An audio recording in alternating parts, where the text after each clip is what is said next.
This executive branch has a history of changing transcripts. In late April, during a public speech, President Biden read a teleprompter instruction to pause.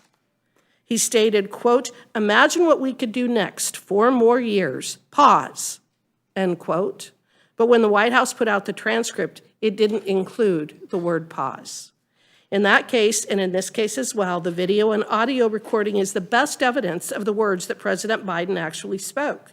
The department's refusal to produce the audio recordings of Special Counsel Hur's interviews with President Biden amounts to a demand that the committee trust the department created and produced interview transcripts are accurate and complete. Following the issuance of the subpoenas, and despite repeated follow-up from the committee, the department continued to withhold the audio recordings of those interviews without providing any constitutional or legal basis to do so.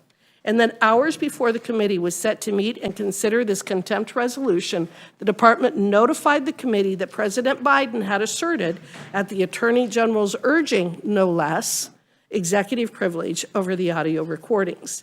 This belated assertion of executive privilege fails for numerous reasons.